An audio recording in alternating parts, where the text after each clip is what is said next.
Here's what's happening in Dallas, Texas when it comes to the expansion of Grand Prairie. And yes, you've heard that right. Now, I've lived in Dallas for over 20 years. Haven't seen anything like this before, but it never ceases to amaze me what's happening around the Dallas, Texas area though. And I remember when Frisco, Texas was just a cheap auto parts store, and that was about it. Maybe a post office over 25 years ago. And now it's one of the fastest growing and most popular cities in America.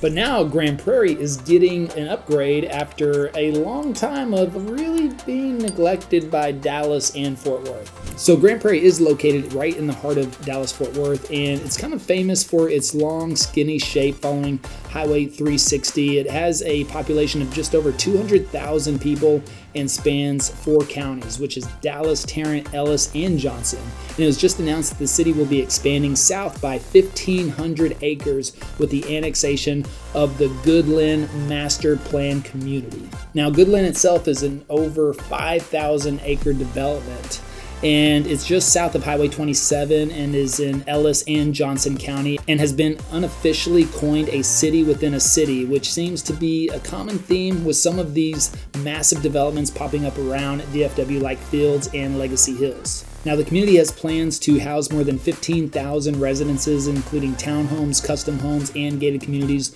with an estimated population of around 50,000.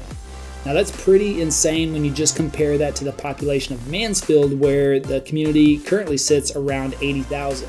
And it's truly going to be like its own city within a city, because it's going to have dining, shopping, housing, everything that you need there, including schools, sports facilities, public and private event spaces, trails, city parks, stocked ponds, and preserved green spaces. And you can get into this community for around $400,000. So Goodland Parkway, set to open in December of 2025, will link Goodland to Grand Prairie at Tollway 360 and US Highway 287, enhancing regional accessibility. Now, annexation has been a common tool for cities in the DFW area to manage growth and expand services. For instance, in November of 2021, Louisville completed the annexation of the Castle Hills development, adding nearly 3,000 acres and 18,000 residents to the city. But it raises some interesting questions whenever it comes to the residents of both Grand Prairie and Mansfield. So I'm just curious on your thoughts, and let me know in the comments. Are you in favor of this annexation, not in favor, or don't really care? It doesn't affect you at all.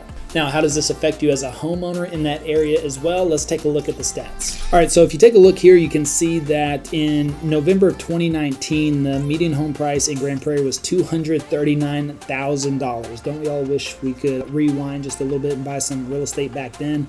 Now, fast forward, look at this. 5 years later, we're sitting at $359,000 on average for the median home price in Grand Prairie. That's an increase of over $119,000 in average equity in the median home price. So if you bought somewhere in 2019, you could be sitting on an increase of over 50% in equity in your home. Now, that depends on a lot of factors, of course, but if you want to know for sure or get a very approximate answer of what your home value is worth, check the description below, and then check out this next video because it will help you learn a lot more about Dallas.